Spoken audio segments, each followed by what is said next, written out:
The rejection email from Mega Games Studios sat open on my laptop, its condescending tone perfectly matching the dismissive meeting I'd just endured. While we appreciate your submission, your game lacks the professional polish and market appeal our platform requires. I glanced around my small apartment, where for the past 2 years I poured every ounce of energy, savings, and hope into creating something different.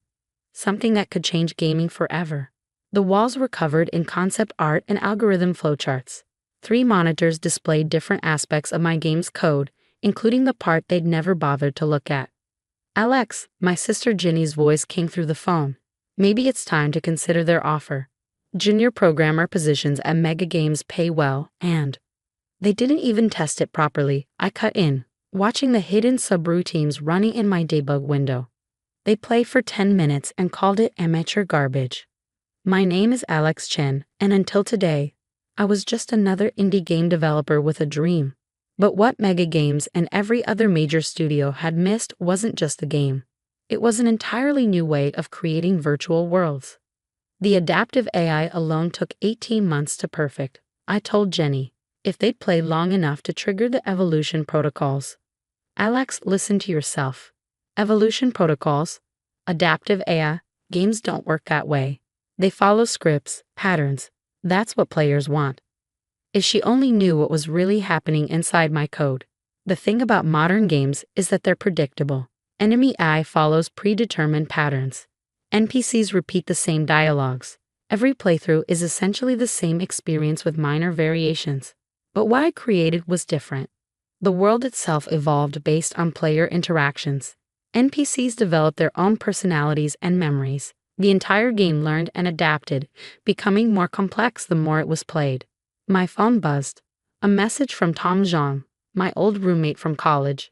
"Just saw Mega Games Portal. They're featuring another Battle Royale clone. Ready to show them what real innovation looks like." I smiled, thinking of the private server we'd set up months ago. "Phase 1 is ready. Did you finish the distribution system?" "Better. Got us space on 3 major indie platforms. 1 upload and we'll live worldwide. The gaming industry runs on formulas. Find a successful pattern, copy it with slight modifications, market it heavily. Innovation is seen as risky. Different is dangerous. That's why none of the major studios had looked deeper into my game. They saw the surface, simple graphics, basic mechanics, and dismissed it. They never noticed the complex systems running underneath. My laptop pinged, an email from Dr. Sarah Williams at MIT's Game Lab. "Alex, just reviewed your technical documentation. The behavioral evolution algorithms are extraordinary. When can you start the closed beta?" I'd met Sarah at a gaming conference last year where she'd shown unusual interest in my theoretical approach to game AI. "Tonight," I replied. "Everything's in place." The core of my game, titled simply Evolution, looked basic on the surface. Players explored a medieval fantasy world, solving puzzles and interacting with NPCs. Standard stuff. But beneath that familiar exterior lay something revolutionary, an AI system that didn't just control characters, it evolved the entire world. Every player interaction shaped not just their own game, but the underlying fabric of the virtual universe. NPCs learned from conversations, developed relationships, and made decisions based on accumulated experiences. Environments changed based on player behavior.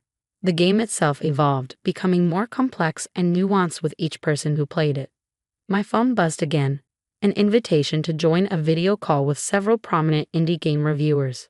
"Your submission materials are intriguing," said Marcus Wong, known for discovering breakthrough indie titles. "But there's something you're not showing. What's really going on under the hood?" I shared my screen, showing them not the game footage, but the living code beneath it. The neural networks learning and adapting in real time. The evolutionary algorithms reshaping the virtual world. "Holy shit," someone whispered as I demonstrated how the system worked. "This isn't a game, it's a living digital ecosystem." Marcus leaned forward, his eyes sharp. "The major studios rejected this. They never saw this part. They didn't play long enough." "Good," he said firmly, "because what you've built could change everything." "When do you launch?" I checked my watch. 3 hours, small at first, just a few thousand beta keys. "Perfect. Give us exclusive coverage rights for the first week. We'll help it spread organically. After the call, I dove back into final preparations. The distribution servers were ready. The monitoring systems were in place. Everything was set for the first real test of what my game could do. Jenny called again. Alex, seriously, Mom's worried. Dad keeps asking when you'll get a real job. Tell him to watch their emails tomorrow morning, I replied. Everyone's about to understand what I've been working on. What nobody knew yet was that the initial release was just the beginning. The real power of my system would only become apparent as more people played, as the world evolved and the AI adapted to thousands of simultaneous interactions. My phone lit up with another message, this time from an anonymous email address I recognized. One of the senior developers at Mega Games who'd been at my rejection meeting. Just saw your code repository. The evolutionary algorithms. How did you solve the complexity scaling? I smiled, thinking of the condescending looks they'd given me that morning. Maybe you should have played past the tutorial. At exactly midnight, Evolution went live on 3 indie gaming platforms. I sent out the first batch of beta keys to carefully selected players, streamers, reviewers, and gaming academics who would understand what they were seeing. Then I sat back and watched as the system began to wake up. The first players logged in, expecting another simple indie game. What they found was something else entirely, a world that remembered them, characters that learned, a game that evolved with every choice they made. In my apartment, surrounded by monitors showing the growing neural networks and adaptation patterns, I thought about all the rejections, all the dismissive executives, all the people who'd said this couldn't be done. Dad's words from years ago echoed in my mind. Sometimes the best innovations are the ones nobody believes in until they see them working. He was right, and in a few hours, everyone would understand why. Part 2. Digital Evolution. The first 24 hours after launch changed everything. I watched in amazement as the monitoring screens lit up with activity, each new player triggering cascading changes throughout the game's ecosystem. Alex, Marcus Wong's voice was excited over the video call. The streaming numbers are insane. Have you seen what's happening in the Northern Kingdom? I had. A group of players had spent hours talking to an NPC blacksmith, teaching him about advanced metallurgy. Instead of simply repeating programmed responses, the AI had learned, adapted, and started creating entirely new weapon designs that weren't in the original game code. That's just the beginning, I replied, watching the neural networks expand. Wait until the cross-player interactions start affecting the world evolution. The thing about traditional gaming is that player actions only affect their own game instance, but in evolution, every player's choices influence the shared digital ecosystem. The world itself was learning from everyone simultaneously. My phone buzzed. Dr. Sarah Williams from MIT. Alex, our analysis team has been monitoring the AI patterns. This isn't just game development anymore. You've created a genuine artificial ecosystem. The implications for machine learning are staggering. That's when the first viral video started hitting YouTube. Mind-blowing. AI game remembers everything. This NPC just learned physics by watching players. Evolution game creates new language between characters. Players were discovering what the major studios had missed. Characters remembered conversations from days ago. Towns developed unique cultures based on player interactions. The game world was literally evolving before their eyes. Then came the message I'd been waiting for, from James Chen, CEO of Mega Games. We may have been hasty in our assessment. Perhaps we could discuss an acquisition? Name your price. I thought about their dismissive rejection, their condescending smirks. No thank you. But you might want to watch tomorrow's technology conference. The International Game Developers Conference had invited me to give an emergency presentation, not about the game itself, but about the revolutionary AI system driving it. What you're seeing in evolution isn't just game AI, I explained to the packed auditorium. It's a new paradigm in digital consciousness.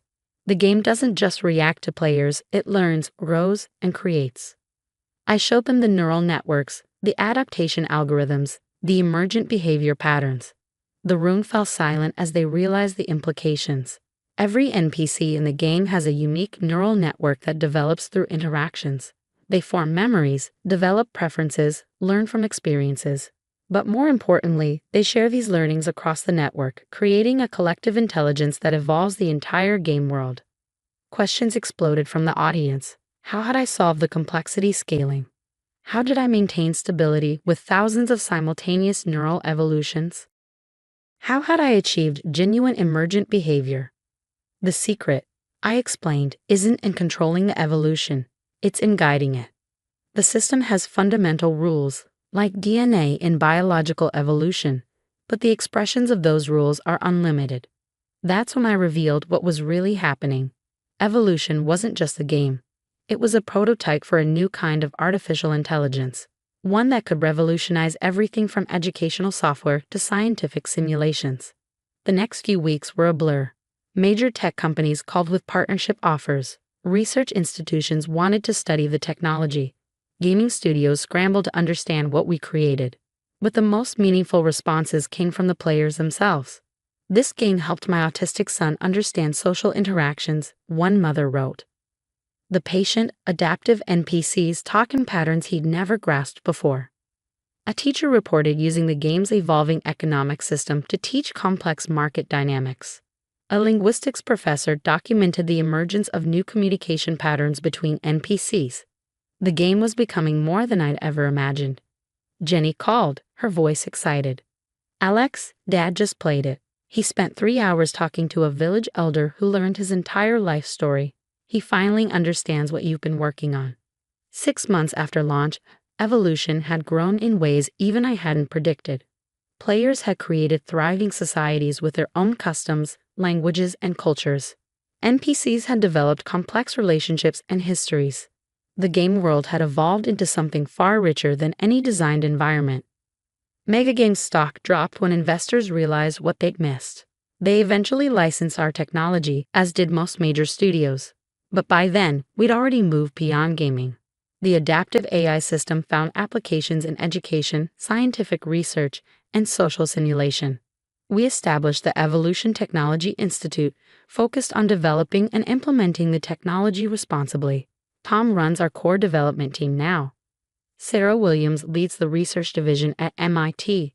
Marcus Wong became our head of public relations, helping explain the technology to the world. Last week, I received a message that made me smile. Dear Mr. Chen, I'm a neuroscience researcher using your AI system to model brain development. Yesterday, we discovered a new pattern in neural adaptation that could help treat learning disabilities. Your game is literally helping us understand human consciousness. Thank you for pushing boundaries when everyone said it couldn't be done. Dr. Maria Rodriguez. I keep that message pinned to my office wall, next to Megagame's rejection letter. Together, they remind me that innovation often looks like failure to those too comfortable with the status quo. The Institute itself is different from traditional tech companies. We encourage experimentation, questioning, unexpected connections. Every developer is taught to look for emergent patterns, to nurture evolution rather than control it. The original Evolution game continues to grow, its world becoming increasingly complex and fascinating. Players still discover new emergent behaviors, new patterns of interaction, new possibilities we never programmed. Yesterday, a young developer showed me something remarkable. NPCs had started creating their own art, music, and stories, expressing creativity that emerged naturally from their evolved consciousness. This wasn't in the original code, she said, amazed. That's the point, I replied. True evolution creates things its creators never imagined. The gaming industry has changed dramatically. Studios now focus on creating living worlds rather than scripted experiences. Players expect genuine interaction and growth rather than predetermined responses. Last month, I spoke at a game development school. A student asked what it felt like when Megagames rejected my game. It felt like failure, I admitted. But sometimes what looks like failure is actually the first step towards something revolutionary. The important thing is to believe in your vision, especially when everyone else calls it impossible. The future of digital intelligence isn't about controlling AI. It's about nurturing it, guiding it, letting it grow in ways we never expected. My game proved that artificial consciousness doesn't have to be our competitor. It can be our partner in creation. And it all started with a garbage indie game that nobody wanted to publish.